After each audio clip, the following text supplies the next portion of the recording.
Aloha Maui. I'm Alaka Paleka. Aloha Maui is brought to you by the Hawaii Community Foundation. You can find us on YouTube at Talk Aloha Maui and everywhere that you get your podcasts.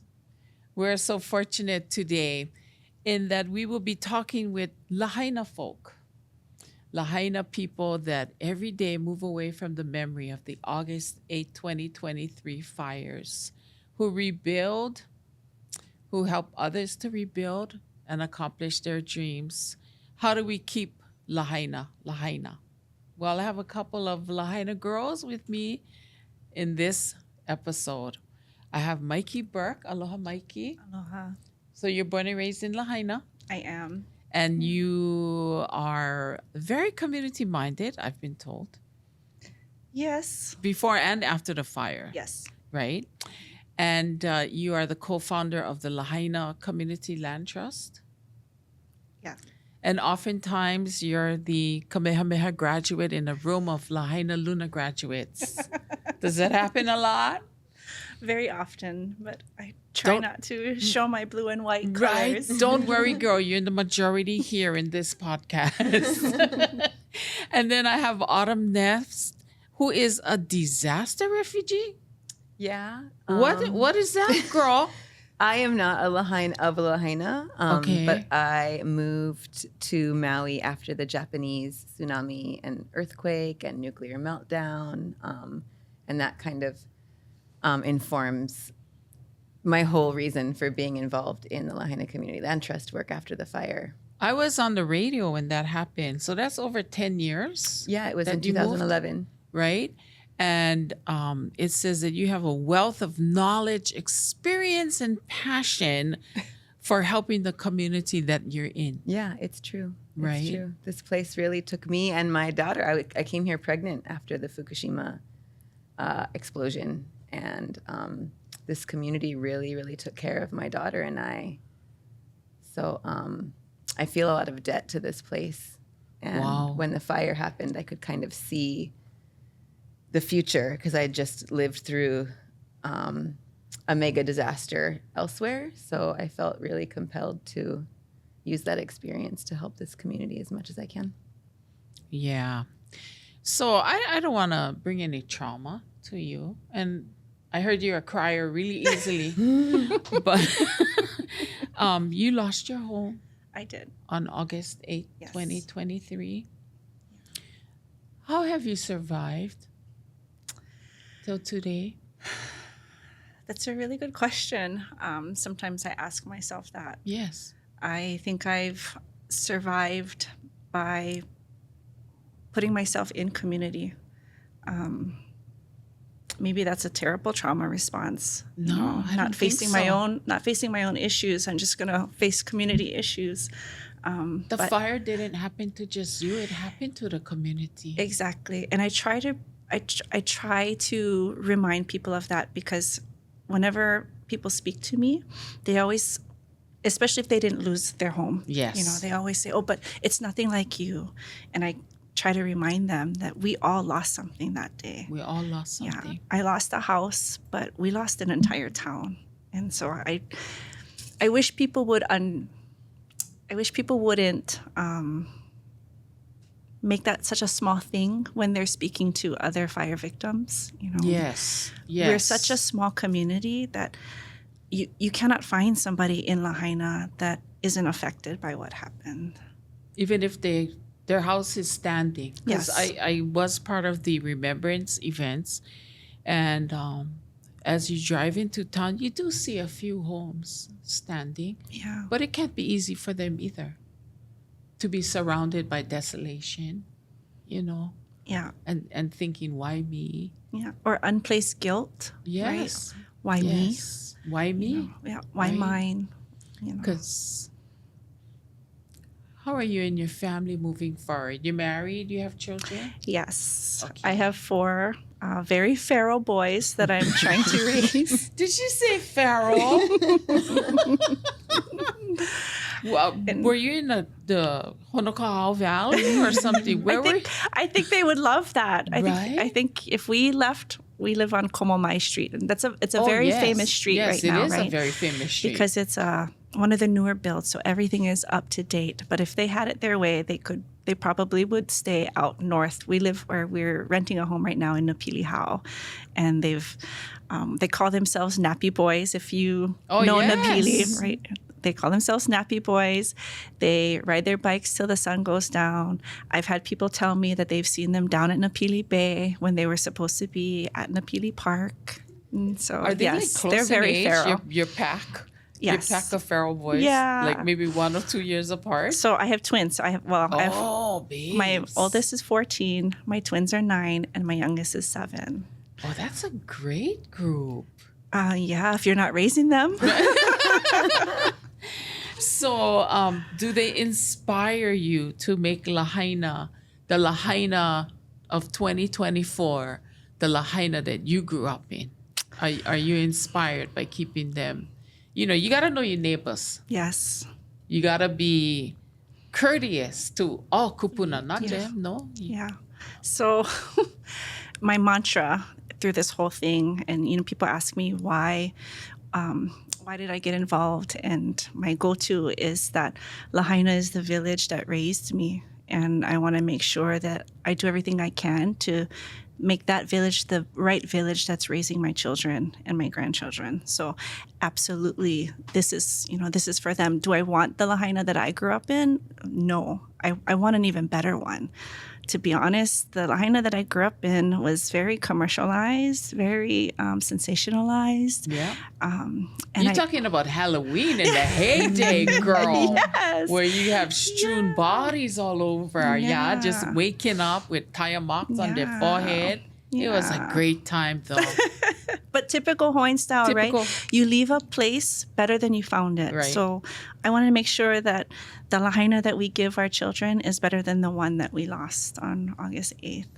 Autumn, from Fukushima, Japan? Just north of Fukushima, yeah. That's where we live. Why did you pick Lahaina out of all the places in the world? Yeah, I don't live in Lahaina. I actually live in Kihei. So I moved here because, first of all, I got pregnant right in the aftermath of the earthquake and the tsunami. So my heart is really with so many of the women I know that got pregnant or had a baby right after the disaster. It's a whole other situation. But when I wouldn't have left, I would have stayed in our community. But it became apparent that being pregnant near a nuclear power plant that was leaking is not a good idea. And I needed to go somewhere where it didn't feel like I wouldn't become like a bitter old woman, that I was forced out of my community that I love so much. And I had a really good friend that had come over to Japan to help us, that lived on Maui. And she was actually the first person I called. I didn't know what to do with myself. Oh my God, I'm pregnant. Like, what am I going to do? Right. I didn't even know how to say it out of my mouth. And I called her and she said, come to Maui. I don't know what we're going to do. I don't know what the plan is, but come to Maui and we're going to figure this out. And there's a Japanese community that really took me in here. I came here pregnant and, with no idea what was going on. And I ended up in Kihei. And because of that whole situation and the lessons I learned from that disaster, I became really active in land and water protection and sustainable development and stuff like that. And so I have a community on the West Side, people that I've worked with over a little bit over a decade here, in just like land and water justice issues. So when the fire happened, I was in Kihei and I was monitoring our situation because there was fires over there too, not anywhere near the same scale, and hearing snippets of what was happening in Lahaina. And the thing I worry about for folks here going through this now, especially women who got pregnant and are raising small children in this period, as Lahaina was burning and we started to understand the magnitude of the problem, I realized that I had disaster trauma that was like shoved down in somewhere because I moved away and became a mom and like, don't worry about any of that and just raise your kid, and it doesn't matter. And I'd been ripped away from my whole community, her grandparents and like, you know? And I actually like couldn't function. I had like physical debilitating trauma symptoms. And at the same time, I was thinking, oh my God, this thing that happened to a community that I love so dearly is going to happen again. And what I mean by that is, I say this often, the earthquake and the tsunami were really horrible, but they were also very simple. Like, it was very black and white. This thing happened, lots of people died, and lots of things were lost. But it's very concrete. Like, okay, we pick up and we move on. The thing that happened after that was like a secondary, slow-moving disaster that actually, like, the disaster brought what was left of the community together. We saw how that happens. Crisis brings people together. But then as time moved on and we got further and further away from the actual event, the struggles over land and the politics of who gets to decide the rebuild actually ripped the community apart and affected like family threads. And there are people that don't talk to each other anymore. And so all of that stuff, as we're watching Lahaina burn, came flooding back. And I was like, oh my God, this can't happen again to another community that has been so good to me. So, while I'm dealing with my own trauma, I packed my truck, and drove through Lahaina and found some of the folks that I've been working with for years on other issues, namely Kaipo, and found him and hugged him and said, hey, I know you're not ready to hear the things that I have to say because of everything going on around us, but we need to start thinking long-term about what's going to happen to land in Lahaina. Land in Lahaina. Because right now, while we're all dealing with loss, people elsewhere are looking at a map and thinking about money and investments, you know? So. Yeah. Grateful that there were people like Autumn and Carolyn who had the capacity to think like that, because we didn't. We didn't. No. We didn't. We didn't. And you worried about your family. Yes. Yeah. You worried about the next 10 minutes, right? You worried about the fact that you don't have any clothes. Like, I don't even have any clean underwear. Like, that's the biggest thing for me to do today is find underwear, not figure out how I'm going to stop investors from coming in and taking advantage of our kupuna. Right. Right. And so when people have the capacity to think like that and hold the space for us until we're ready, that was so invaluable. And, I didn't think that I was going to show up at Napili Noho to get my basic necessities and walk away thinking about a community land trust. I heard, you know how I get all these little snippets of information. Some are wrong. This is dangerous. But, what did you hear? I heard that you were one of the first people to receive a call from predatory investors. It was my husband. Okay. Yes. And it was a cold call, and they knew a lot of information, actually. They knew how much we had left on our mortgage. They knew the size of our lot already. And they said, we're prepared to make you a cash offer right now. And I wish that the call came to me, because I would have strung them along a little bit. Right, but, right. my husband just flew into a rage. And they knew how much you owed on your house. They're doing their homework. Like Autumn said, as Lahaina was burning, they got their war maps out and they figured out where they wanted to be in Lahaina. It's a whole roadmap. Yeah. There's a whole roadmap for it. Disaster capitalism, people throw this word around, and I don't understand if they know exactly the depths of it, but it's a whole thing that happens after war, after disaster. Yeah. Yeah. And what we've learned is they see Lahaina as a clean slate, right? Right. So unfortunately, the areas in Lahaina that we lost were true workforce neighborhoods, yes. right? Lahaina Luna, Wahikuli, Lahaina Maui Komohana, the one of the county workforce housings that was first ones that were built, right, in Lahaina. And so we see them as workforce housing, and the rest of the world, the investors, the real estate agents, they see it as a clean slate. It is no longer a workforce neighborhood. It can be anything they want it to be. And that's the dangerous part.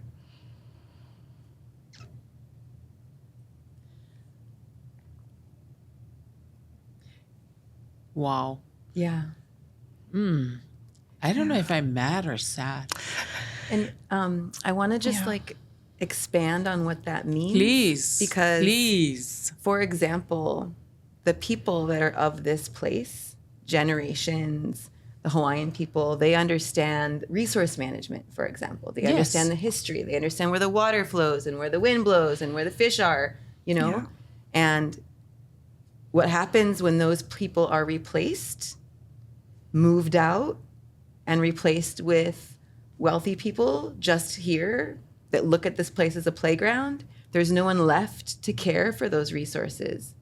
They look at this whole place as an extraction. Yeah. So what happened in Japan, in a lot of areas, the old fishing families in villages where nobody ever applied for a job. Like, you grew up and you worked for the family on the fishing boats, and they also understood how much to fish, what areas to fish when, because they want their grandkids to be able to fish, right?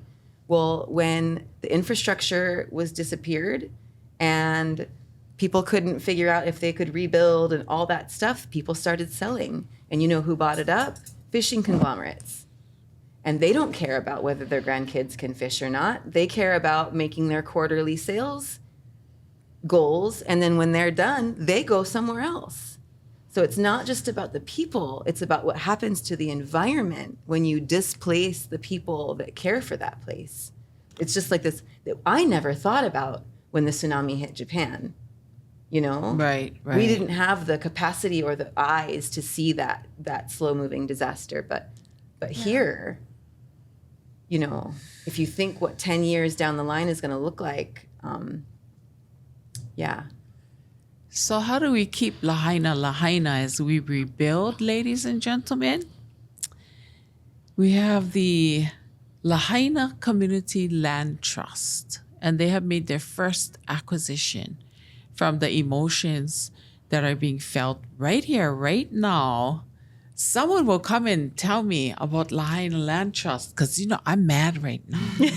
Inside, I'm a little mad, but I'm going to wait until we talk about Lahaina Land Trust, Lahaina Community Land Trust.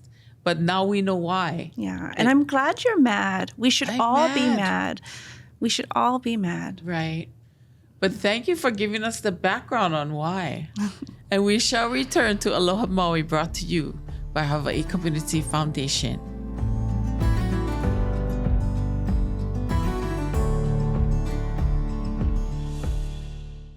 The Maui Strong Fund of the Hawaii Community Foundation is embracing the people and places of Maui affected by the 2023 wildfires. With support and resources for immediate and long-term recovery needs. We're following a long-range plan, guided by the community's vision, and we're so grateful for the impact of your aloha for Maui. Mahalo for your support and for being a part of our community. We've come through a massive storm. The canoe is on these shores of Lahaina, and we're rebuilding this canoe. If I'm the captain of this ship, our goal is that we're going to bring all our people home and bring them back to where they want to be so that it can be a reflection of what the community wants. Lokahi, coming together. Imoa, moving forward. Being pono, doing what's right. I want a place. Our kids don't want to leave. They want this home to be their home.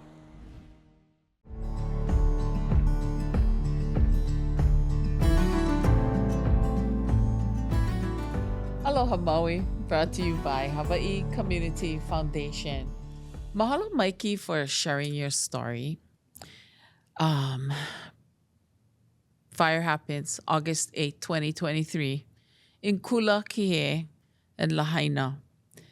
Soon thereafter, predatory investors call your home and know how much you owe on your house, and they're willing to give you a cash offer for your workforce. It's a workforce area, right?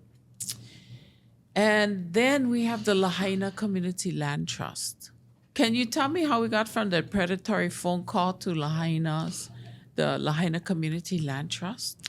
From my perspective, yeah, I can tell you, I showed up at Napili Noho one day to get supplies. At this point, we were staying in the Red Cross shelter, and I thought I was coming to get toothpaste and shampoo and probably more underwear. And I see Carolyn, and she's got her vest on. If you've ever been to Napili Noho, you know what vest I'm talking Carolyn about. has a presence. Yes, Carolyn has a presence. She's an organizer. We're going to direct some traffic here, baby. Yep. Yeah. And so she checked in with me, asked how my ohana was doing, what I needed. And then she came back and said, by the way, do you have a moment? I want to talk to you about this idea we've been kicking around. And she hands me this white paper. And it's got all this information about a community land trust, how it's formed, what it's about, what it could potentially do. And she says, go home and read this. Don't read this now, but we're thinking that a community land trust is something that we can stand up here in Lahaina to protect all of the families here that might have to make a decision to move away or not. And I said, oh my gosh. I was thinking that in the million things that we had to do, I was thinking, what's going to happen to our Lahaina? What's going to happen to our people? Thank God you're thinking about this. And I went back to the hotel. I read through the white paper. And I said, however I can help, I will help. And,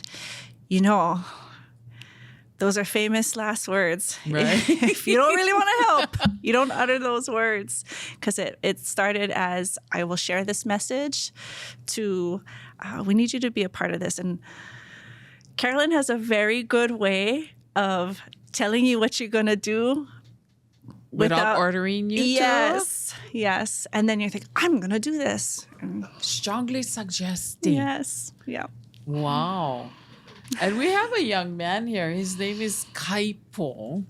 And you have some input in how we put together this Lahaina Community Land Trust?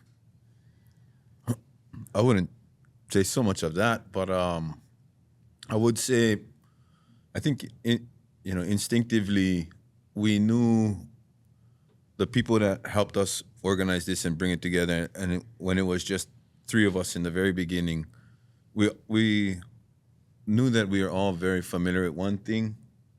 We responding to a disaster. None of us had any of that kind of experience at all, but right.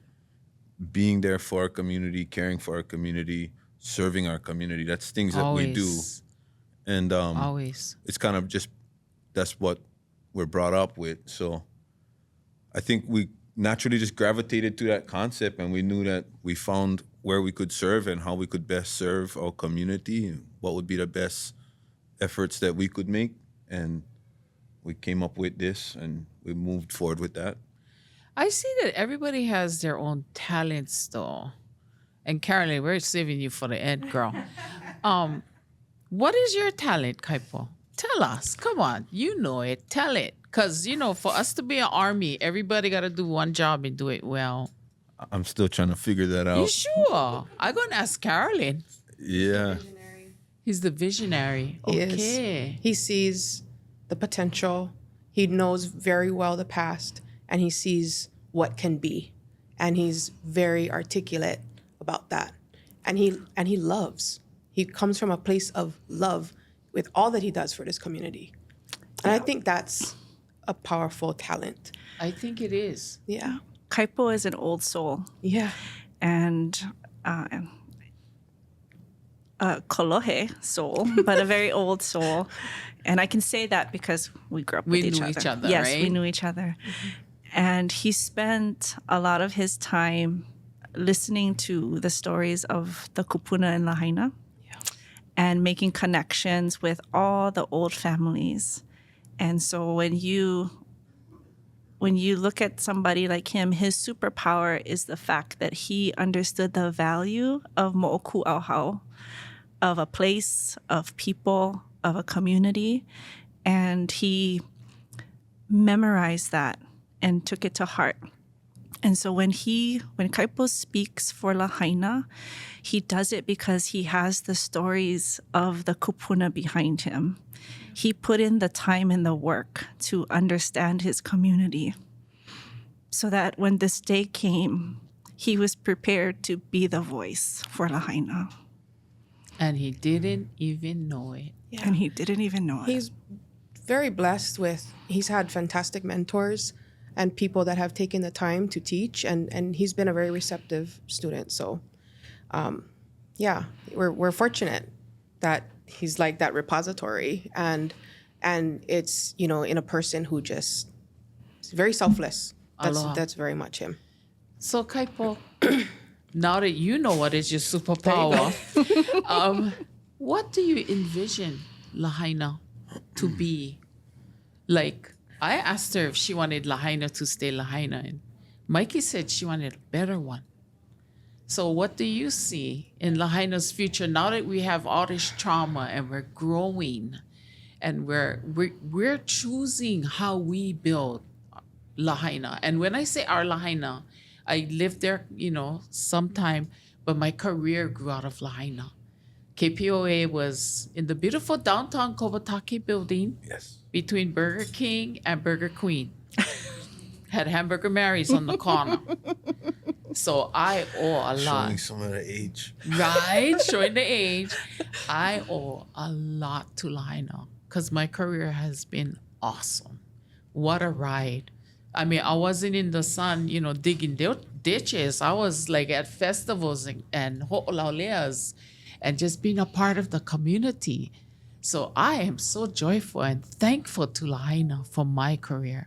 But for you, as you help to kako'o uplift this community, you have choices and you have the power to create a better Lahaina. You have Mikey, you have Carolyn, who's going to be the strategist and make things happen. But what do you see in our future for Lahaina? I would like to see, some of that warmth, comfort, Yes. security. Yes. And you speak of like the ho'olauleas, and when Front Street had a space for us as a part of our identity as a community, from me as a young kid, the mango stand, when Kamehameha Day parades were a little bit more revered in our Yes. town. They were honored at a different perspective, and the community was happy to be engaged on a place where we don't have to struggle to exist. I would love to see Lahaina meet. That's what Lahaina, kamalu ulu olele, right? Like that's what we were. And we can go back. We can. And we don't have to be afraid of that either. It's not that we are looking to push us to where some people consider a impoverished lifestyle. It's just more where it's us in the decisions to be made about our space. We have a spot there. That's what I hope to see Lahaina come forward to. There's a bunch of details and all of that of how we can Right. accomplish that and what that looks like. But like my sister said earlier, how long is this? There's a lot of examples out there of great places for community and how they are empowered to have a space to contribute to their identity as a location, as a town, as a community. And I think for a long time now, Lahaina didn't have that. I'm going to agree with you on that. Because, usually which your neighbors who, if a disaster happens, you got to go get Auntie because Auntie is in a wheelchair or Auntie get on a walker. And you knew. You probably could go into all of Lahaina town and take care of everybody, babes. Yeah. I think the last mom and pop we had prior to the fire was like Nagasakos, Right. That's the last one we had. And so that kind of says a lot about where we are as a community in our own town. And maybe we cannot make the mom and pop businesses, but we sure can talk story and care about each other, not be maha'oi, Yeah. but at least care about each other. Carolyn, we saved you for last, girl, because you're the brains of the operation. Oh, I boy. thought you were a lawyer, but she told me she's a range scientist. Is that true? But you're the everyday operations in the Lahaina Community Land Trust. So what are the strategies, priorities that I don't understand? I thought land trust was we're going to buy your land and hold on for the community. What is it? What are we trying to do? We don't want the predators to come in and buy the lands. Right. So what do we want to do with Lahaina Community Land Trust? Thank you for the compliment. Kind of makes me scared. There's a lot of great brains on this team. I'm just going to say that, and I'm fortunate to be a part of it. But the goal for the Community Land Trust is to secure properties and take it out of the speculative market forever, in order to put it into community ownership, where the community decides what's the best use for that aina. So we unlike a lot of land trusts, sometimes, especially in Hawaii, the experience has been most land trusts tend to have more of a conservation focus, where they're preserving open spaces and keeping lands in more of a natural state, and that's super important work. But our community land trust is really structured as more of a hybrid land trust, and there's great examples of community land trusts all across the country that we've really taken a lot of cues from, some that have been born in the wake of a disaster. Our community land trust is a hybrid where we are focused on Lahaina, and we have programs for affordable housing, for conservation of lands that are important and need to be protected and stewarded in a certain way because of either cultural value or environmental reasons, as well as we have potential for even having commercial properties in our portfolio if and when the opportunity is right, in order that we could make those properties available to local community businesses like the mom and pops that I believe we could see a second generation of coming back. So we are just of the community and for the community, and we know intimately the challenges, the special places, the values of this community. And so it just, in the wake of the fire and in the face of what we knew could happen, and also because of what we've seen happening for decades now, of our neighbors, myself, not being able to afford to stay home. Yes. Tired of it. You know? Thank you. Enough already. Thank you for saying that with tears in your eyes. Thank you. I thought I was the only mad one in the previous section. I'm mad Lot of woosahs. and upset Yeah. because it's not fair. It's not fair that people that this has been home for, the keiki of these lands, that they have to make that difficult choice to leave, and they don't want to. They do not You know? want to. That's not fair.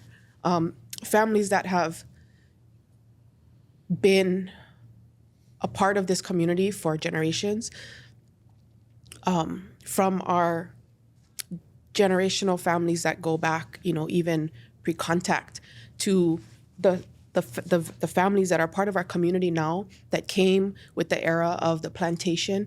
We're all products of all of that, and they're all a part of our community today. And yet it is such a struggle to exist in our own town. And it's not fair. We're up against impossible economic pressure and an inelastic demand for a piece of paradise that is impossible to push back against when you're trying to work in this community. We have folks that are teachers, that are in health industry, that are in other service roles. Folks like myself, I was working in agriculture. When the price of living, the cost of living becomes so out of reach, how do we expect to even continue to function as a society? And so if we can't have folks that are of a diverse economic environment and diversity in roles. You know, we can't afford to just keep hiking up the minimum wage. That's not actually the solution. We have to get some kind of control over the out of control land value that Lahaina and lots of parts of Hawaii have been experiencing because it is so desirable. So how does the Lahaina Community Land Trust help the longtime generational resident afford or live on land? Maybe they don't, you know, how does the trust accomplish this? Okay, thank you for asking that question. So first of all, right now, where we find ourselves post-fire, our first goal is to help any Lahaina landowners, homeowners that are struggling to figure out how they're going to rebuild. Our first goal is to try to keep them home. We don't want people selling because of desperation, because they feel like there's just no way. So that's our first goal. And we've got an insurance gap program that we're putting together with great support from the county and our partners at Hawaii Community Lending to try to help fill the insurance gap for as many families as we can, if that's the problem.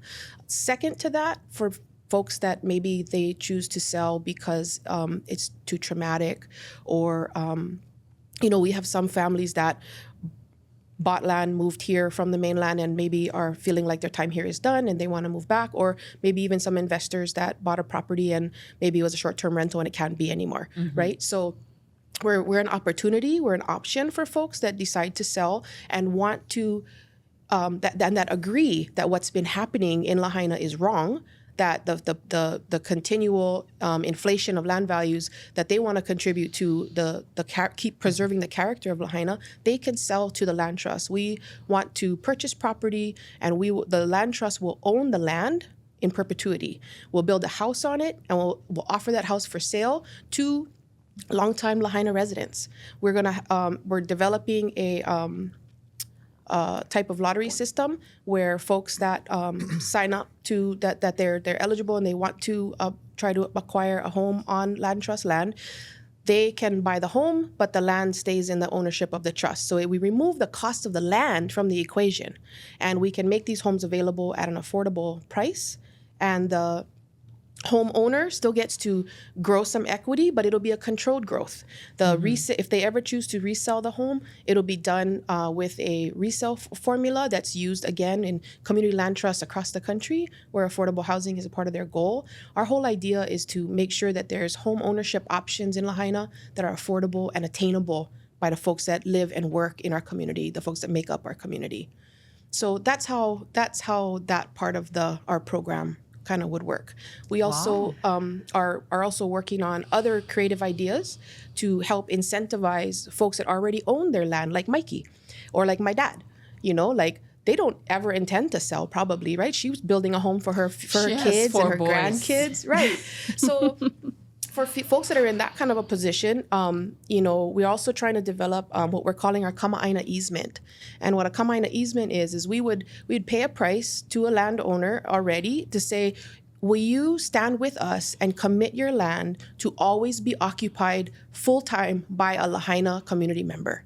And if they want to make that commitment to their community, we want to help by giving them a little incentive, and they will record a deed restriction on their aina that'll be forever, that the land trust will manage and will track to make sure that if ever a future generation, for whatever reason, decides to sell, that they're committed to sell it to another Lahaina community member, using our same programs that we're developing in order to define what that looks like, and possible affordable housing calculations and stuff. But it's really radical to some people, but not to people that really love this place, not to people that understand the value. Difference, because there are going to be some people that sell to the highest bidder. I'm so sorry. We're seeing that. I'm so already. sorry. Yeah, we know. But maybe just knowing that this is available, and that it's not like, oh, I'm going to sell my land for cheap, and then you guys going to sell them for plenty. No way. We're not ever selling. Never. That's what Lahaina Community Land Trust is all about. What I got. Yep. We're not forever. selling. And when you remove the land in the component of walking into the bank and getting a mortgage, you actually make the home price attainable to a local family. The median home price right now for Maui is over $1 million. I don't know how many local people you know can walk into a bank right now and get a mortgage for $1 million plus.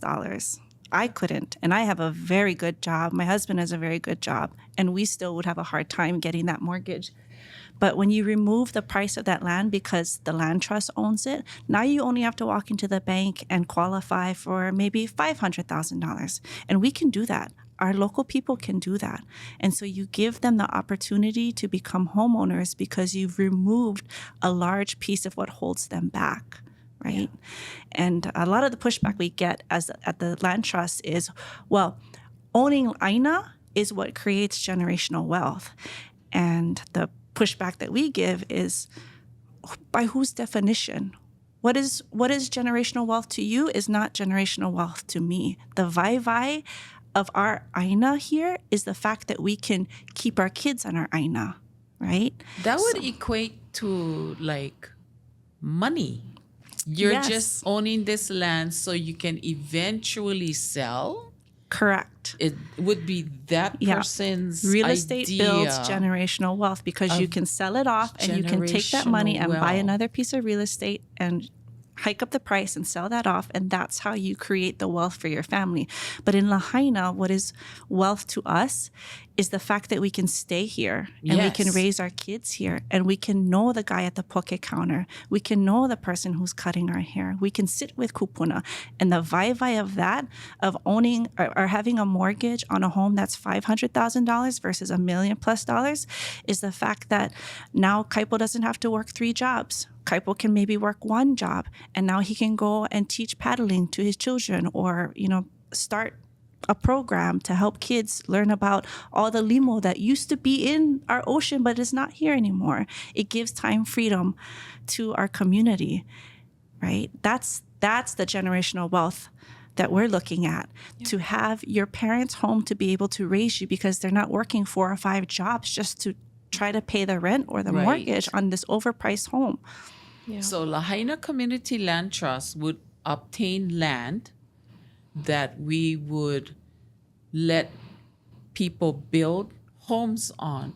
They wouldn't own the land, you wouldn't own the land because it never, can you imagine a Lahaina that never gets sold? Right? That's what we're saying. What? Like, or it does get sold. It changes hands, but it's all within the community, and it's nobody owns no more it. luxury second homes, no more short-term rental, no more risk of that things, because we're no longer looking to the government to just make the solution. We are creating the solution. I feel the like community is creating the solution. I hope you buy all this land and it's never ever sold again. Amen. You can sell your house. What's our 1-year goal or our budget? 10 years? 10 years. Our 10 years. 20%. We do. We did stuff. a big strategic planning session, and we really kind of did some number crunching and looking at everything. And in post-disaster situations like this, it's estimated that up to 20% of the real estate in Lahaina could change hands in the next 3 years. Yeah. We've made it our goal that in the next 10 years or sooner, that we would touch and protect 20% of the homes in Lahaina, either through direct ownership and selling the home on top to a homeowner, or through the Kama'aina easement program or something similar. Our hope is to protect 20% of the housing inventory for Lahaina community members.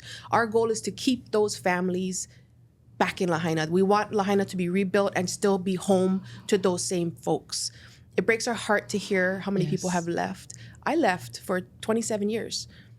Because I couldn't afford to live here, and my job wasn't here. I didn't have any opportunity in agriculture in West Maui anymore, so I left for 27 years and came home to do this and to hopefully help bring agriculture, diversified ag back. Because you're a range scientist. Because I'm a grass girl. Yes. I know people right now in Lahaina. Okay, I think this scenario works. That should give you their land. And we could lease it right back to them. And you could lease it back to them. 100%. Because they only got to pay for the house. And generational. Yes. It can even I be know generational. people that got burnt to the ground and they should give you their land talk that story. will never ever be sold. Yes. Yes. Never. And they can just buy one house to put on top. Yes. I'm giving names. And they can I'm lease giving that. names, They can lease people. that for 99 years, and so that they can, give it to their children and their grandchildren. And they don't have to ever be afraid that there will be a fight in the family and somebody gonna sell them and they're gonna lose the land. Right. And I know family members that's happening to right now. Yes. The son, the wife swindled the family out of the land. Yeah. And now they're divorcing and the family's losing the land. That's criminal to me. There's something like this will ensure stuff like that never happens. Yeah. It'll ensure that the enticement of money will never be an allure because that land is not available. And so we would love to talk story with anybody that would like to explore what this could look like. We're really like no pressure. We don't try to, we're never going to guilt trip someone into doing this. Right. But we really want Right. people to ask themselves about what is important. And they can just check for themselves. If they have a value, it's not a guilt trip, it's a kuleana. If they feel the same as we do, then maybe they'll feel that it's their calling that this is the better path for their family. Don't sell out, sell in. That's right. Yeah. But we have a lofty goal, so 20%, but that goal comes with a very big price tag if we have to pay for everything at the appraised value, Yes. right? So our goal is Yes. we have a $400 million fundraising goal. I'm just going to put it out there. It's lofty, we know, but it's also not impossible. Because It's if you not start looking impossible. at what the county and the state spend on things like parking lots, $400 million is not even a big number. Right. And what we're finding right now with the real estate and what's beginning to happen in Lahaina is some folks are deciding to sell. We're grateful for the Kimball family that chose to sell to us. I We're heard you did grateful. have one property. I We heard do you have have one. a property. We're under contract to purchase, and we are so overwhelmed That's and awesome. happy. Like these guys, they know what a land trust is. They wanted their land to go back to the community. I believe the quote is, "It never really belonged to us anyway." They recognize that there's a difference, and that you don't really ever own land. They get it. So that's happening. But we also made 3 offers that got turned down. And it's frustrating because we're seeing properties that are being listed right now Yeah. for $200,000 over the 2023 appraised value. On international markets. And if you go into the bank and you want to buy some land and you're going to try to get a loan, you can only borrow money for up to the appraised value. But if the price is listed $200,000 over, who is that being marketed to? Only people with capital, strike Right. capital, cash, right? Is that any Lahaina members, any community people, any local people anywhere? Probably if there is, they're a real small number. Where are you? Where are you? Yeah. Please Kaipo. buy this before somebody else Please. You're being really quiet over there. does. Sorry, I've been hogging No, the mic. no. And I understand he's the visionary, but I can see the dynamics. You the idea guy. Yeah. So I want to know, can this concept work? Absolutely. Yeah, absolutely. This Lahaina Community Land Trust, can it work? Because we have go-go girls over here, but I want to know from you. Yeah. What without a gives you doubt. hope that it's going to work? Shucks, look where we at. I mean, it's been a year It's been a year. and we already have our first property. We have buy-in from our county at a pretty considerable level. They appreciate and value it. We've done numerous outreaches to our community and got only positive feedback. I can't even, the resources that we've accumulated across the country, if you will, from indigenous tribes, from trusts built out of disasters, our own local state trusts that are making the same type of efforts in their own different community corners. It's all out there. Yeah. Getting the community to see, getting all of these other, outside investors aware of who we are and know that we are here to put up the fight against that system. Yeah. It's already happening, we're doing it. So it's not a question of if, it's just when it happens. And then we'll know how big we can go. Yeah. But right now we're going to keep going. There's so many examples of successful community land trusts across the country. Yeah. Yeah. And this isn't even a new idea in Hawaii. It's not? Oh no, Auntie. No. Our kupuna thought like this too. Oh, yeah. They yeah. thought like this too. Our And I kupuna. believe it's the Wainiha hui was one of the first land huis where families put their resources together to buy the land back when the sugarcane companies were taking it all. I believe that was an example on Kauai, and there's others. So this isn't a new idea, and it's just taking a new shape for the time that we're in. We got some different nuances because of the legal frameworks that we have today that were different then. Yes. But it's not a new concept. Wow. Lahaina Community Land Trust.org. I have a yes or no question for you, Mikey. With this Lahaina Community Land Trust, do you believe that in the future your 4 young men will be able to own homes? Maybe not the land underneath, because it'll be owned by the community. Do you believe that your 4 sons will be able to have homes and stay in Lahaina? Absolutely, yes. And whichever son gives me a granddaughter, he can have my house, but the rest can go get land trust homes. First granddaughter. You heard it here. So many awesome ideas. Aloha Maui brought to you by Hawaii Community Foundation. I'm Alaka Paleka. You can find this and many episodes on YouTube at Talk Aloha Maui or anywhere podcasts are available. Mahalo, you guys. Thank you so much, Carolyn. And thank you very, very much, Kaipo and Mikey. What awesome stories you shared today. Thank you. Thank you for having us.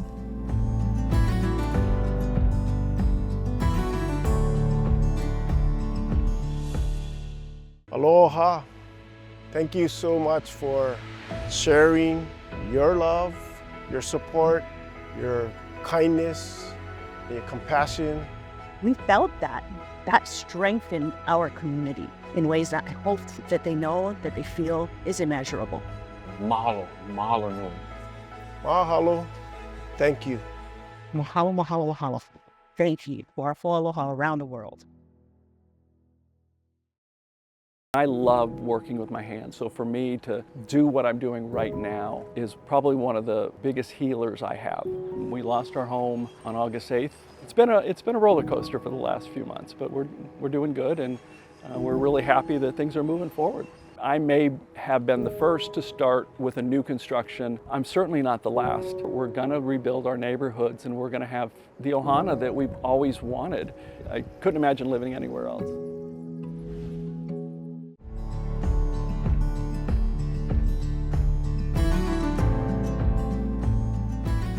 Aloha Maui is brought to you by Hawaii Community Foundation. Aloha Maui, aloha world. I am Alaka Paleka. I am a child of grace, and I choose grace at this moment as we move on, keeping Lahaina. How do we accomplish this? Well, we have a couple of community leaders with us this very day. Tamara Paltin, you are the councilwoman for Lahaina. What is the actual district? Lahaina, Kaanapali?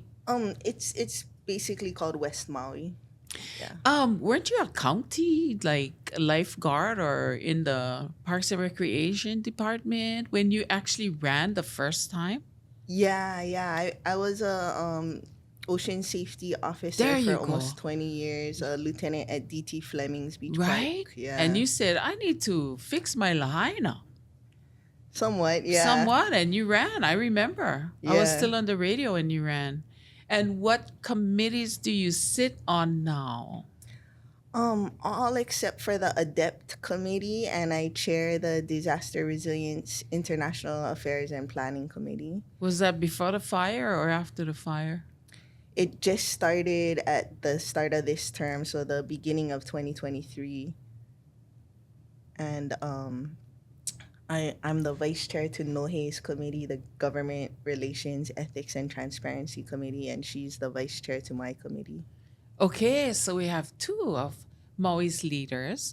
You're one of the newer, younger council members, aren't you?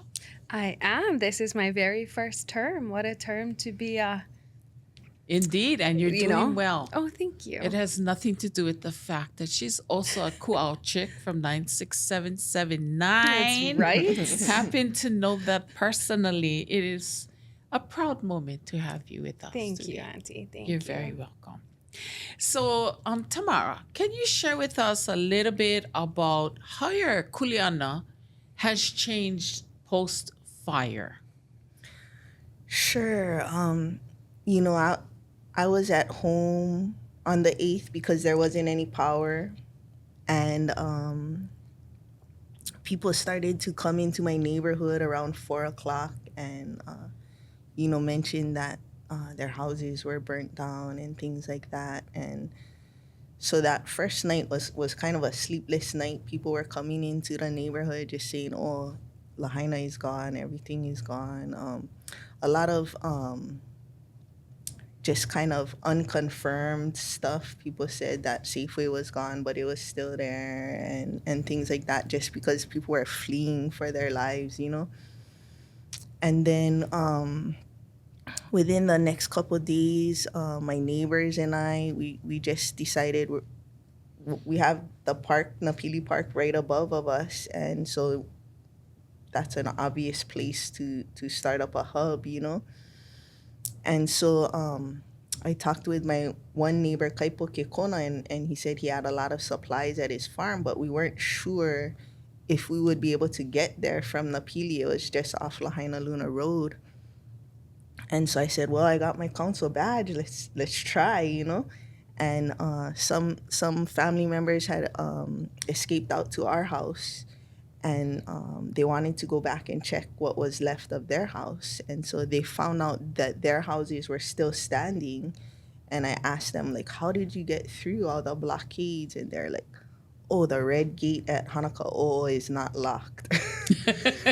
So, you know, we're driving down the highway and we see people getting turned around at Ka'anapali. And I'm like, oh, go down by the hotels. And as we were driving past, we seen like the huge buses just loading up, like tourists were in a long line with all their luggage, and they were being bussed out of West Maui because, you know, we didn't have electricity, we didn't have internet, we didn't have telephone, no gas stations were working, nothing was working.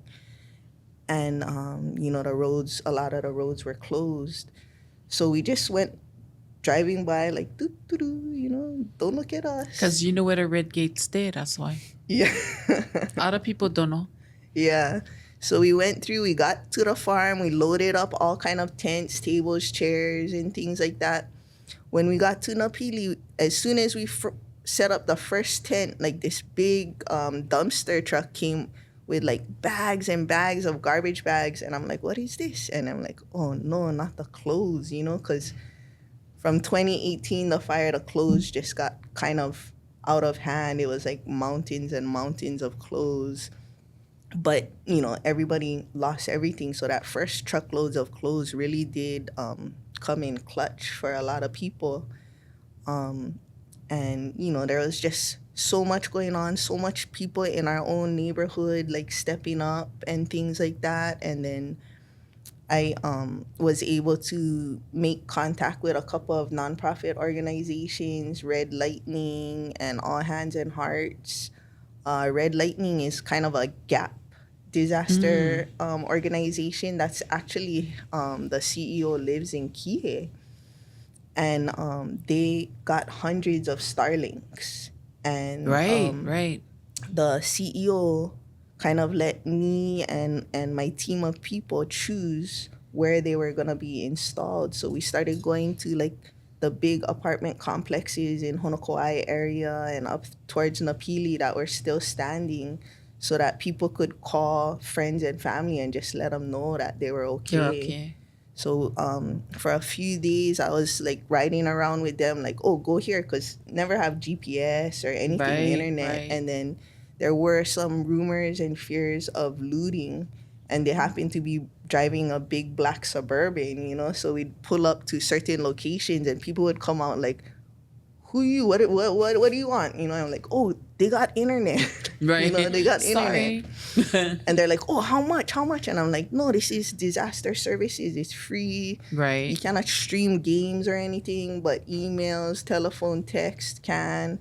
Nice. And so we were just like, you know, whatever came up every day, I'm like, I don't know what I'm going to do tomorrow. It doesn't. You don't know. Yeah. It's whatever need is supplied that day. So, Noe, Yes. you're not even close to Lahaina. You live far away. I do. I live in Olinda, Yeah. where the fires actually started that day. Right? Yeah. And you are okay.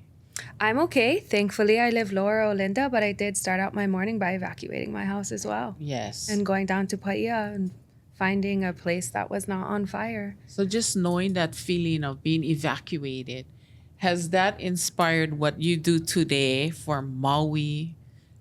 Does your office allow you to help Lahaina? Yeah, Tam and I actually make a pretty good team, I think, if I don't say so myself. Okay. Nurturing women of Maui. Yes. She's extremely empathetic. So the Lahaina community is so lucky to have her. They're really, really lucky. And of course, she's like super boots on the ground and not afraid to get dirty. So that also helps them as well. But after watching Lahaina, and I think we haven't had a council meeting where it's not emotional, I took it upon myself, and I hope other people do this as well. I kind of try to figure out how to make Paia as fire safe as we can. As we were discussing earlier, Paia is kind of like a mini Lahaina. Unfortunately, but fortunately, my last job was doing building permits and workforce housing. Oh, that's right. And so right now in this space, I get to hopefully help Lahaina families and its long-term residents to build back easier and faster. And I think our council has tried to do our best in that, in ensuring that the local community don't face the challenges that we've known we have in building back. And so they can go home sooner than later, and they don't get those predatory calls. And we want to make sure that they're building safely too. You know, Absolutely. Absolutely. So I think it's been an interesting point in policy where we're going to need to pivot, as we discussed earlier, and how we can build back a very similar Lahaina, but a safer Lahaina. Yes. And one I think that represents the local community a little bit better. Wow. So you guys work together. Thank you, ladies, nurturing women. Thank you. So when people have a need, how do they contact your office, or do they call you at all? Like, you know, I need this or I need that. Tamara? A lot of people messenger me on social media, which I prefer email because then I have help. Right. But yeah, I mean, if we're friends, then I can see the messages and things like that. Sometimes I've seen messages from people that I'm not social media friends with, but it doesn't really pop up on my feed, so I have to do a little extra work. But to me, email works best because, you know, there's a written record and I can ask my staff to help me like look into things and like that. But, you know, I immediately after the fire and even after we restored telephone, internet, and communications, one of the biggest complaints was like, we don't know what's going on, or we That's true. We just don't know, you know. So I hated doing lives, you know. That's never something that I wanted to do, and it's like the only way that I knew of to be able to like be a conduit of information, you know, and a lot of people seemed to like it, and I'm like, oh great, now I gotta keep doing it, you know. And just this last remembrance event, I met family members of Kupuna that live in Oregon, New Jersey, all over the continent. We're so thankful because maybe their kupuna don't watch it, but they watch it, and then they can inform their kupuna and of like stuff and like that. Story. Yeah. So it's been that, like, you know, any kind of information I get, sometimes I don't even read it. I just screenshot and post, and then if it's something like, wow, then people will feedback. I'm like, oh, I better read that. Right. Nice. Nohe, Yes. how do Maui residents best engage with the county? Like, how should they call you? Should they write you? Is there a website that people can go to? Yes. Because these issues, the county should be open to all issues. Yes, and we are. I think we try our best to be. Probably the most impactful way they can get involved is to testify. We have committee meetings, we have council meetings. It is the most efficient way to make an impactful statement to all 9 members. But I do know that getting up to testify in front of people and talking in front of people is extremely uncomfortable for a lot of local people. And we do hear from, probably the same people a lot of times, and we appreciate everybody's opinion. But I think That's very well said. I think as we rebuild Lahaina, we have to recognize a lot of the local community don't feel comfortable coming in front of us. So to Tam's point, like, email us anytime you want. Call my office, You have message people, me on right? Facebook. You have We all have people. people. Yeah, we have people. We have social media. We have a website. But you can also e-comment testimony. You can write to all 9 of us so that, your information and your stories, everybody's stories, can help make us the best decision we can for everybody. Thank you for taking care of my Maui. Yes, Tamara? And, for the rebuild and recovery of Lahaina, the county has the MauiRecovers.org website. So all kind of information to from debris removal, the closeout package, the expedited permitting process. All of that is on the Maui Recovers site. They have recordings of webinars for homeowner rebuilds and stuff like that. It's a wealth of information, but I think also a lot of people that been traumatized, Yes. you need to tell them the information. So I find myself going to every single meeting that I can fit into my schedule, so that when people ask questions, hopefully I heard it at a meeting, that's part of the expanded kuleana though, I guess. Every Wednesday night community meeting, 6 Mill Camp focus group community meeting. The next request was Fleming and Malo Road are getting sewer. And one of our residents said, these was old houses filled with old people. We cannot do that kind of website stuff, So it's we got to kind of, hold their hand through the process. Yes, we do. Yeah. We will. Nobody, we will. I mean, not nobody, but most of our families never built their own houses. Right. Either they inherited it or purchased it. And so this is all new for everybody. And we have one resident, the Milneys, they had just kind of finished building their house and it burnt down. And they really serve kind of as an inspiration to a lot of people. They just got their siding up the other day, and I was like, them too, they were on the mainland for a little while, and they said, oh, your updates helped us to get where we're at. And I'm like, okay, I hope, when you finish your rebuild, you help all your neighbors rebuild so you can have them, surrounding you too. So thank you, ladies. Fingers crossed. Yes. And thank you, ladies, because, I had to choose Grace. I was a little upset earlier in this episode, but thank you.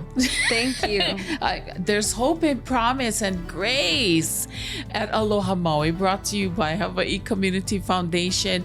You can find us on YouTube at Talk Aloha Maui. Please make sure your whole family subscribes, or anywhere podcasts are available. Aloha Maui, aloha world. Mahalo for joining us.